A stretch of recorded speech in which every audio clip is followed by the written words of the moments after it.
Okay, as we continue our coverage of MTV's 36th birthday, anniversary of its 36th anniversary of its birthday, whatever, we're going to talk to Harry Smith more locally here in the Shark Coast of Florida. And I had him on a few weeks ago when he did his 2000th karaoke show.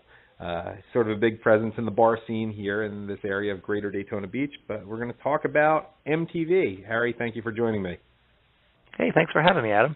All right. Well, I know we could probably talk for hours that we don't have right now about the videos that were part of early MTV in the 80s. Maybe we'll get to a little bit about it. But because of something that came up during my discussion with Tabitha Soren, I want to start, because you were here, with what happened with MTV Spring Break, which she said was kind of a divisive thing over there. I know you didn't get to hear the interview. What happened specifically here in Daytona that made it, I guess, ended Spring Break in Daytona?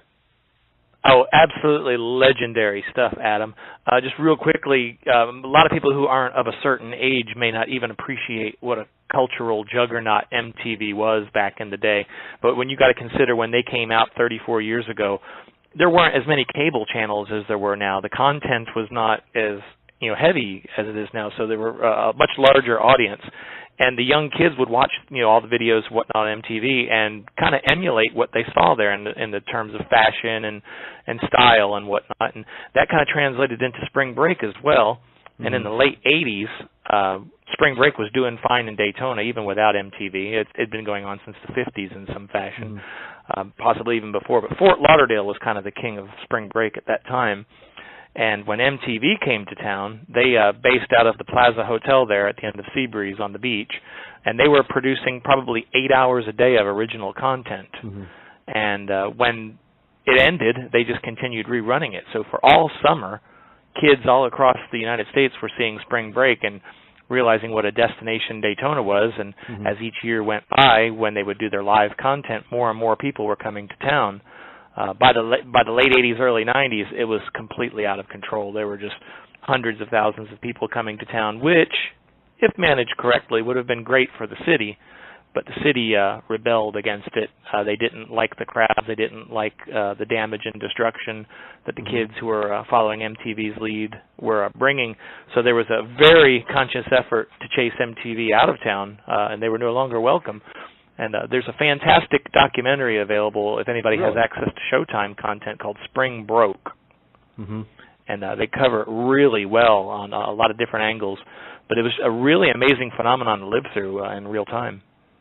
It's the problem with it is they're not necessarily the type of tourist you want to bring, because I don't know if you've seen the movie Where the Boys Are with Connie Francis in the 60s.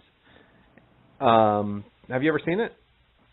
Yeah, absolutely. Yeah, it takes place in Fort Lauderdale, and it's a lot more wholesome. The problem is, I would think, and it sets the tone for spring breaks well beyond Fort Lauderdale. Maybe not if people go to Cancun, all-inclusive, whatever.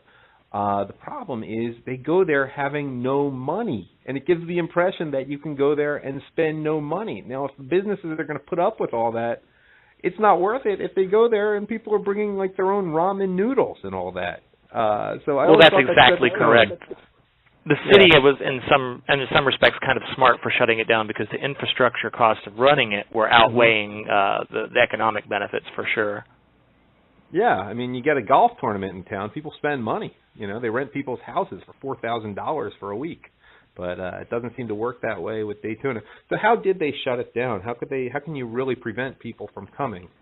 Well, the sheer numbers of people that were coming, you figure if you get 100,000 people that come and 20% of them are going to be troublemakers, that's a lot more exponentially.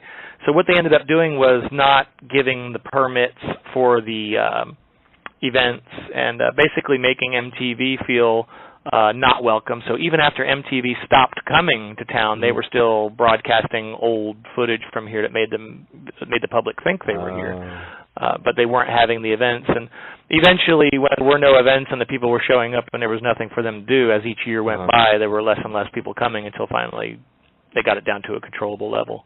It's funny because you and I know the local area pretty well. It's funny to think people would even come to Daytona Beach rather than just drive 3 more hours to Miami, because there is a significant weather difference potentially in early March, mid-March between here and just a few hours south. So, you know, if but you want to go in the water. To be fair, yeah. the Daytona area that you know is quite different than what it was back then, because when there was that activity here, there were a lot of things to do. You could go down to the beach side and find very major name artists playing free concerts.